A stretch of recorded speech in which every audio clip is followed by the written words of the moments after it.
Accurate diagnosis பண்ணணும் அந்த business சிச்சுவேஷனை. That is very very important for a good long term decision and for setting a proper objective and ஒரு winning strategy create பண்ணணும் அப்படின்னா so நம்மளோட diagnosis of the situation has to be accurate. So ப்ராப்பராக நம்ம understand பண்ணலை அப்படின்னா நம்மளோட கம்பெனியோட இன்டர்னல் அண்ட் எக்ஸ்டர்னல் என்வாயன்மெண்ட்டை ப்ராப்பராக அண்டர்ஸ்டாண்ட் பண்ணலைன்னா the chances are greatly increased that managers will finalize a strategic game plan that doesn't fit the situation well. So இப்போ நம்மளோட ஸ்ட்ராட்டஜி ப்ராப்பராக external and internal environment study பண்ணலன்னா அப்போ வந்து நம்மளோட strategy will not be a proper strategy. அது வந்து நம்ம ஃபிட்டே ஆகாது ஆர்கனைசேஷனில். அப்படி இருந்ததுன்னா then in turn that will lead to less competitive advantage environment. ஒரு காம்படிட்டிவ் அட்வான்டேஜ்னு எப்போ சொல்லுவோம்? when a company stands or has an advantage that is very unique compared to the other companies and the same industry ல அப்படி இருந்தா தான் அது competitive advantage சொல்லுவோம். அப்ப when you don't analyze ஒரு ப்ராப்பரா அனலைஸ் பண்ணலைன்னா then that or and we are going to build a strategy that is not going to fit into the company and in turn அதனால ஒரு less competitive advantage இருக்க போகுது and in turn அது வந்து ஒரு கம்பெனியோட பெர்ஃபார்மன்ஸை it is not going to boost. Okay, so and the strategic analysis is a continuous process which is not without limitations. இப்போ நம்ம வந்து limitations பார்க்க போறோம். There are some limitations with respect to strategic analysis. என்ன அப்படின்னா there are two major limitations. Number one, it gives a lot of innovative options but doesn't tell which one to pick. நம்ம external environment and internal environment analyse பண்ணும்போது நம்மளுக்கு நிறைய options கிடைக்கும். Plan 1, plan 2, plan 3 போடுவாங்க. But நம்ம எது big பண்ணலாம் அப்படிங்கிற இது வந்து is not going to tell. And secondly the options can be overlapping, confusing or difficult to implement. Either அந்த ஆப்ஷன்ஸ் வந்து நமக்கு எதை சூஸ் பண்ணாங்கிற கன்ஃபியூஷன் வரலாம். அப்படி இல்லைன்னா அது இம்ப்ளிமெண்ட் பண்றதுக்கு சிரமங்கள் வரும். சே சப்போஸிங் இப்போ ஒரு கம்பெனி ஒரு மிட் சைஸ் கம்பெனியா இருக்கும். இப்போ அந்த பர்டிகுலர் ஸ்ட்ராட்டஜி இம்ப்ளிமெண்ட் பண்ணா தே மைட் நீட் ஒரு பெரிய ஒர்க் ஃபோர்ஸ் தேவைப்படுங்கிறது சூழல் இருக்கலாம். In that case it is a limitation. And secondly, it can be time consuming at times because the strategy formulation steps itself வந்து it going to take lot of man hours of time. அதே மாதிரி it sometimes இப்போ இதுல போடுற effort வந்து நம்ம வேற ஒரு ப்ராடக்ட் டெவலப்மெண்ட்லயோ சர்வீஸ் டெவலப்மெண்ட்லயோ நம்ம ஒரு இன்னோவேட்டிவா பண்ணியிருக்கலாமே. ஸோ இந்த ஒரு ஸ்ட்ராட்டஜி ஃபார்முலேஷன் டைம் கன்சியூமிங் ஆயிடுச்சுங்கிற சம்டைம்ஸ் சிச்சுவேஷனும் அரைஸ் ஆகலாம். So now we are going to this another topic. So issues to consider for strategic analysis. So ஒரு strategic analysis பண்ணும்போது என்னென்ன ப்ராப்ளம்ஸ் வரும்? Number one, strategy evolves over period of time. As I already said, கொஞ்சம் time consuming ஆகும். it's a process. And secondly, balance of external and internal factors. Number three, risk இருக்கும். And so these 3 points. இப்போ என்னெல்லாம் பார்க்க போறோம்?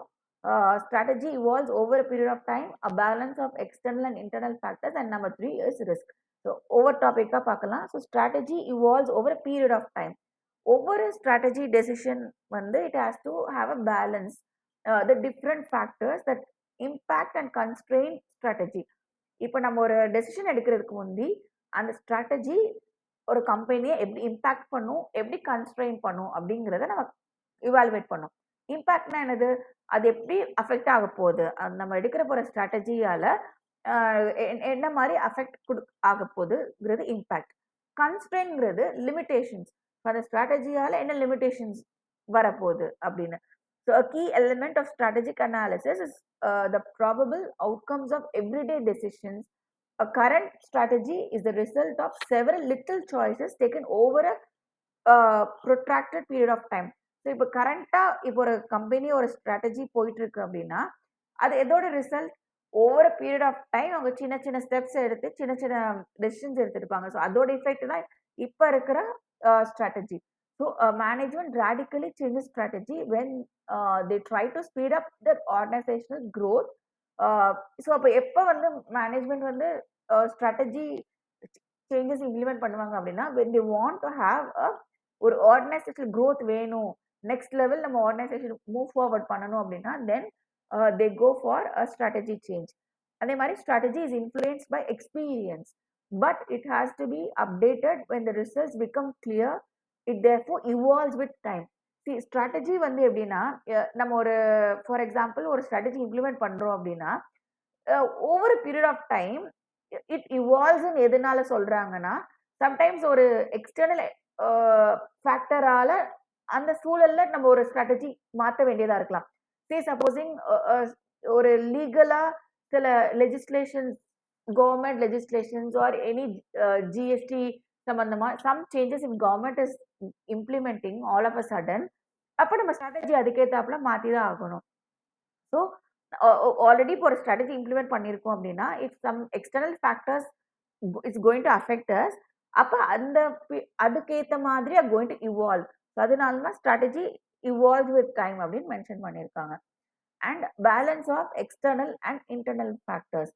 So in practice, strategic analysis necessitates creating a reasonable balance between many and conflicting challenges because a perfect fit between them is unlikely.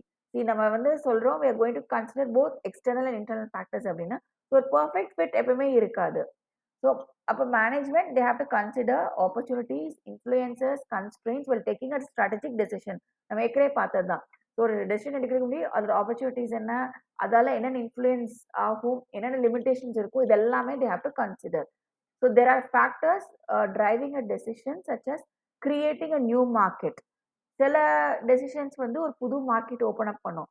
அதே மாதிரி concurrently there exist constraints that limit the options such as presence of a large opponent. அதே மாதிரி சில decisions வந்து நம்மளை limit பண்ணும். இப்போ ஒரு பெரிய ஒரு காம்படிட்டர் இருக்காரு அப்படின்னா sometimes we can't able to implement ஒரு நம்ம ஒரு டெசிஷன் எடுக்கணும்னு நினைக்கிறோம், we can't implement it. So அந்த மாதிரி லிமிட்டேஷன்ஸும் வர்றதுக்கு வாய்ப்புகள் இருக்கு. And these limiting constraints will have various implications on the kind, degree, volume and significance of the impact. So the limiting constraints வந்து it depends. Okay, it depends upon the degree and volume of the impact. So while some of these aspects are under your control, there will be others way beyond the existing capabilities. நம்ம எல்லாமே வந்து internal factors, for example, it might be in our control, but external factor is not going to be under control. So அதனால ஒரு perfect balance நம்ம create பண்றது it's very difficult. And risk, so எல்லாமே வந்து comes under a risk. So in strategic analysis the principle of maintaining balance is important. However, the complexity and intermingling of variables in the environment reduces the strategic balance in the organization. So external factors, it's going to affect the balance.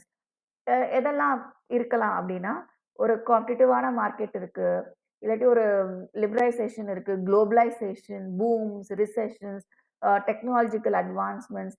For example இப்போ ஒரு all of a sudden வந்து because of the touch screen இந்த button ஃபோன்ஸோட இதெல்லாம் போயிடுச்சு. So அந்த மாதிரி சில விஷயங்கள் இஸ் கோயிங் டு அஃபெக்ட். இப்போ இப்போ ஒரு ரிசெஷன் நடக்குது, திடீர்னு ஒரு பூம் நடக்குதுன்னா வி சி சில கம்பெனிஸ் வந்து they go out of the market. சில புது கம்பெனிஸ், ஃபார் எக்ஸாம்பிள் கோவிட் வந்தது அப்படின்னா it created lot of markets for online classes. அதே மாதிரி நெட்ஃப்ளிக்ஸ் அண்ட் ஆல் தோஸ் பிளாட்ஃபார்ம்ஸ்க்கு எல்லாமே it created lot of opportunities.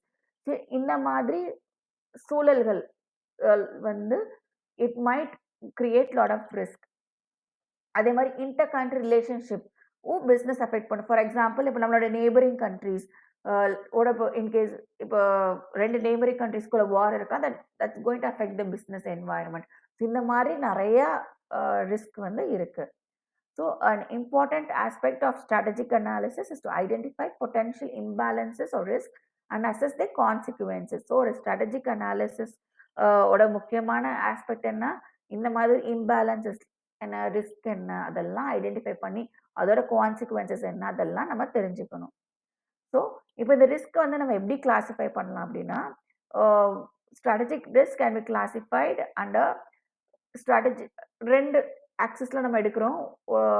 In one axis we have both internal and external environment, and other axis we have the time. So that can be timeங்கிறது certain risk or short term and certain risk or long term. See, for example, இப்போ external risk பொறுத்த வரைக்கும் errors in interpreting the environment cause strategic failure. Sometimes நம்ம வெளி நம்மளோட சுற்றி உள்ள external என்வாயர்மெண்ட்டை வந்து சரியாக அசஸ் பண்ணலம்னா that is going to lead to strategic failure. So that is short time. Whereas changes in the environment lead to obsolescence of strategy. For example, total change ஆகுது. இப்போ வந்து now we have a digital camera. Earlier we used to have the film cameraலாம் இருந்தது. அப்போ சடனாக ஒரு digital camera வரும்போது film கேமராக்கு சம்மந்தமான ஆக்சசரிஸ் ஃபிலிம் ரோல்ஸ்லாம் விற்பாங்க. அதெல்லாமே market all went out. So அப்போ அதெல்லாம் வந்து லாங் டைம் பிகாஸ் அது ஓவராலான டெக்னாலஜி வந்து அப்சல்யூட் ஆயிடுது. அண்ட் இன்டர்னல் பொறுத்த வரைக்கும் organisational capacity is unable to cope up with strategic demands. நான் ஏற்கனவே சொன்ன மாதிரி சம்டைம்ஸ் இப்போ ஒரு ஸ்ட்ராட்டஜி இம்ப்ளிமெண்ட் பண்ணுறதுக்கு we might need bigger work force. நம்மக்கிட்ட அந்த ஒர்க் ஃபோர்ஸ் இருக்காது. So in that case it's internal and it's short time risk. Long times எப்போ சொல்லுவோம் when inconsistencies with strategy are developed on account of changes in internal capabilities and preferences. So when your strategy completely doesn't match with நம்மளோட internal இதோட மேட்சே ஆகல அப்படின்னா then it is a long time risk. And external risk is on account of inconsistencies between strategies and the forces in the environment. Internal risk occurs on account of forces that are either within the organization or directly interacting with the organization on a routine basis. So இப்போ external risk வந்து எப்போ external risk சொல்லுவோம் inconsistency இருக்கு between நம்மளோட strategy and external environment இருந்தால் அது external risk. Internal எப்போ சொல்லுவோம் when it is within the organization அப்படிங்கும்போது it is internal risk. Alright, so இப்போ கீழே வந்து we are going to see a broad list of analysis that a business undertakes to plan a strategy. ஒரு strategy plan பண்றதுக்கு முந்தி என்னென்ன மாதிரி அனாலிசிஸ்லாம் பண்ணுவாங்க அப்படின்னு. ஸோ இப்போ ஸ்ட்ராட்டஜிக் அனாலிசிஸ் பொறுத்த வரைக்கும் as we already seen external analysis and internal analysis. So செப்பரேட்டாக என்னென்னலாம் பார்க்கலாம். இப்போ எக்ஸ்டர்னல் அனாலிசிஸ் அப்படின்னா கஸ்டமர் அனாலிசிஸ். இப்போ எக்ஸ்டர்னல் அனாலிசிஸ் பொறுத்த வரைக்கும் நம்மளோட கஸ்டமர்ஸ் யாருன்னு நம்ம செக்மெண்ட் பண்ணுவாங்க ஆர்கனைசேஷன்ஸ். ஸோ அது what motivate them to buy a product. So அவங்களோட மோட்டிவேஷன்ஸ் என்ன, are there any unmet needs. இப்போ அவங்களுக்கு ஏதாச்சும் ஒரு நீடு இருக்கும், அது அந்த ஒரு எந்த ஒரு ப்ராடக்ட்டுமே அந்த நீடை சாட்டிஸ்ஃபை பண்ணியிருக்காரு, அப்போ அது ஏதாவது இருக்கா அப்படின்னு நம்ம பார்க்குறது எல்லாமே வந்து comes under customer analysis. Competitive அனாலிசிஸ்னா என்ன? So we look at the competitors. So we group them. So அது வந்து strategic groups. Performance, அவங்களோட performance என்னன்னு நம்ம பார்ப்போம். அவங்களோட competitors objective என்ன, அவங்களோட strategy என்ன, அவங்க என்ன கல்ச்சர் இருக்கு, and what is their cost structure, இதெல்லாம் பார்க்குறது competitor analysis. Market analysis is market size என்ன, growth potential எப்படி இருக்கு, profitability எப்படி இருக்கு, entry barriers இருக்கா. ஃபார் எக்ஸாம்பிள் இப்போ டெலிகாம் இண்டஸ்ட்ரிலாம் பார்த்தா என்ட்ரி பேரியர்ஸ் ரொம்ப ஜாஸ்தி because it requires lot of investment தேவைப்படும் டெலிகாம் பிஸ்னஸ் பொறுத்த வரைக்கும். ஸோ அந்த மாதிரி ஒரு மார்க்கெட்டை அனாலிசிஸ் பண்ணணும் நம்ம before entering into a market. அதே மாதிரி என்வாயன்மெண்டல் அனாலிசிஸ் பொறுத்த வரைக்கும் டெக்னாலஜி எப்படி இருக்கு, கவர்மெண்ட்டோட நார்ம்ஸ் எப்படி இருக்கு, எக்கனாமிக் ஃபேக்டர்ஸ் எப்படி இருக்கு, கல்ச்சரல் ஃபேக்டர்ஸ், டெமோகிராஃபிக் ஃபேக்டர்ஸ்லாம் எப்படி இருக்குன்னு பார்க்குறது environmental analysis. These are with respect to external analysis. Internal analysisல வந்து we look into performance analysis. As such ஒரு கம்பெனிக்குள்ள நம்மளோட ப்ராஃபிட்டபிலிட்டி இருக்கு, நம்மளோட சேல்ஸ் எப்படி இருக்கு, நம்மளோட கஸ்டமர் சாட்டிஸ்ஃபைடா இருக்காங்களா, நம்மளோட ப்ராடக்ட் எப்படி இருக்கு, அண்ட் நம்மளோட cost factors and new products, நம்மளோட ஹியூமன் ரிசோர்ஸஸ், நம்ம கிட்ட எவ்வளோ மேன் பவர் இருக்கு, இதெல்லாம் பார்க்குறது பர்ஃபார்மன்ஸ் அனாலிசிஸ். அண்ட் டிட்டர்மினன்ஸ் அனாலிசிஸ்ங்கிறது பழைய ஸ்ட்ராட்டஜி அண்ட் கரண்ட்டாக நம்ம என்ன ஸ்ட்ராட்டஜி ஃபாலோ பண்ணுறோம், நம்மளோட ப்ராப்ளம்ஸ் எல்லாம் என்ன, ஸ்ட்ராட்டஜிக் ப்ராப்ளம்ஸ் என்ன, நம்மளோட ஆர்கனைசேஷனோட கேப்பபிலிட்டிஸ் என்ன, நம்மளோட ஸ்ட்ரென்த் என்ன, நம்மளோட கன்ஸ்ட்ரெயின்ஸ் என்ன, வீக்னஸ் என்ன, இதெல்லாம் பார்க்குறது, நம்மளோட ஃபினான்ஷியல் பொசிஷன் என்ன, இதெல்லாம் பார்க்குறது தான் determinant analysis with respect to internal analysis. So external அனாலிசிஸில் வந்து we look into opportunity, threat, trends எப்படி போயிட்டுருக்கு, அண்ட் அன்சர்டனிட்டிஸ் என்ன, இதெல்லாம் பார்ப்போம். And similarly with respect to internal analysis, இன்டர்னலாக நம்மளோட ஸ்ட்ரென்த் என்ன, வீக்னஸ் என்ன, நம்மளோட கன்ஸ்ட்ரெயின்ஸ் என்ன, அன்சர்டனிட்டி இதெல்லாம் இவாலுவேட் பண்ணுவோம். So based on these both external analysis and internal analysis, we come to strategy identification and selection. So இந்த ஃபேஸில் என்ன பண்ணுவோம், என்னென்ன ஆல்டர்னேட்டிவ்ஸ் இருக்குன்னு we just list down plan A plan Bன்னு போட்டு வைப்போம். we select a particular strategy then we implement the operating plan. இது எப்படி நம்ம இம்ப்ளிமெண்ட் பண்ணலாம் அப்படிங்கிறதுக்கு ஒரு பிளான் பண்ணுவோம். and we review the strategy. review is நம்ம பண்றது கரெக்டாக இம்ப்ளிமெண்ட் ஆயிருக்கா, are we getting the proper results, அதெல்லாம் பண்றது is review. Okay, so with this is the framework of strategic analysis. So it is evident that industries differ widely in their economic characteristics, competitive situations, and future profit prospects. So industries, it varies. அவங்களோட ஒவ்வொரு இண்டஸ்ட்ரிக்கும் competitive nature ஒரு மாதிரி இருக்கும், அவங்களோட economic இது ஒரு மாதிரி இருக்கும், அதோட ப்ராஃபிட் ப்ராஸ்பெக்ட்ஸ் ஒரு மாதிரி இருக்கும். So the economic character of industries varies according to such factors as overall size and market growth rate, the pace of technological change, the geographical boundaries of the market, the number and size of buyers, sellers, இதெல்லாம் பொறுத்து vary ஆகும்.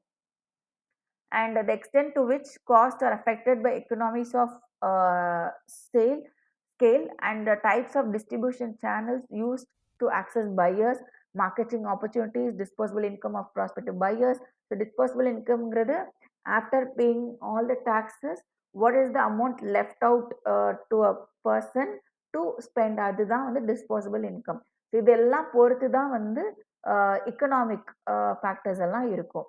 Okay, economic character of industry.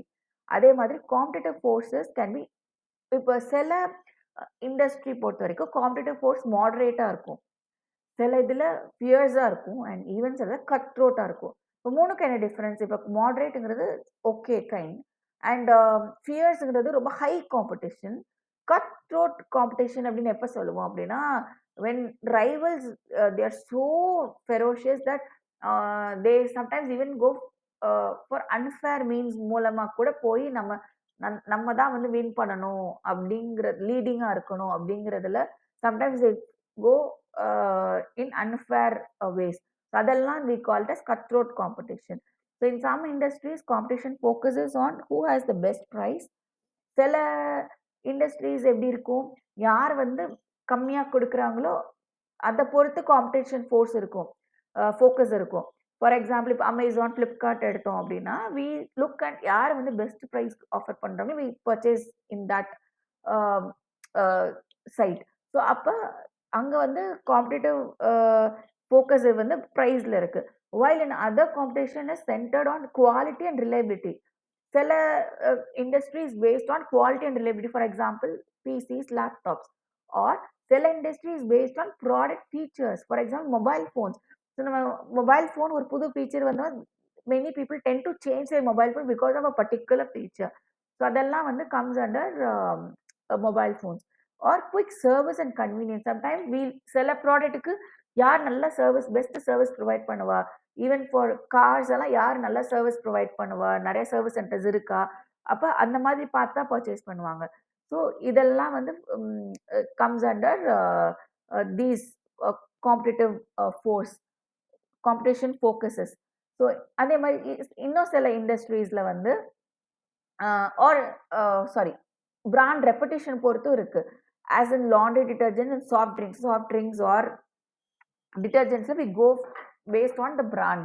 அதே மாதிரி in other industries the challenge is for companies to work cooperatively with suppliers, customers, and maybe even select competitors to create a next round of product innovation, open up whole new vistas of market opportunities.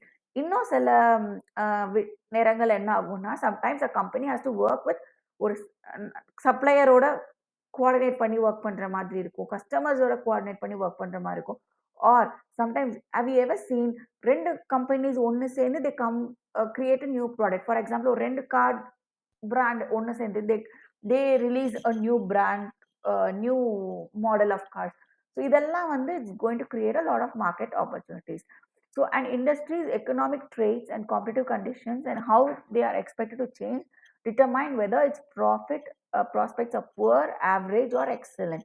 So இந்த மாதிரி economic ட்ரேட்ஸை பொறுத்து, இந்த மாதிரி competitive கண்டிஷன்ஸை பொறுத்து, இதெல்லாம் பொறுத்து தான் அப்போ அந்த ஒரு கம்பெனியோட ப்ராஃபிட் ப்ராஸ்பெக்ட் எப்படி இருக்கு, நல்லா ப்ராஃபிட்டபிளா இருக்குமா, புவரா இருக்குமா, ஆவரேஜா இருக்குமாங்கிறதெல்லாம் வந்து is going to determine. So industry and competitive conditions differ so much that leading companies in unattractive industries can find it hard to even earn respectable profits. Sometimes the even ஒரு leading கம்பெனியால கூட ஒரு market வந்து அன்அட்ராக்டிவா இருக்கு அப்படின்னா, industry அன்அட்ராக்டிவா இருக்குன்னா, it is very difficult to earn a profit even for a leading company. Well even week companies in attractive industries can achieve good performance. அதே இது இப்போ கம்பெனி வந்து அவ்வளோ வளரல, பட் நிறைய பொட்டன்ஷியல் இருக்கு அப்படின்னா, then that company is going to achieve a lot. For example இப்போ ஒரு ஃபியூ டிகேட்ஸ் முன்னாடி சாஸ் கிளவுட் பேஸ்ட் ப்ராடக்ட்ஸ் எல்லாம் வந்து எப்படி இருந்ததுன்னா, the market was opening up all for these kind of products. So cloud based products எல்லாம் ஒரு past 2 decades they are growing up. Even small ஒரு ஸ்டார்ட் அப்பா ஒரு 20 years முன்னாடி ஸ்டார்ட் பண்ண கம்பெனிஸ் கூட இப்போ வந்து they are மல்டி நேஷனல் கம்பெனிஸா they have evolved. ஸோ அந்த மாதிரிலாம் இருக்கு. So it all depends upon the market. Okay, so இதோட இந்த வீடியோ முடிஞ்சது, and in next video we'll look into strategy and business environment. Thank you.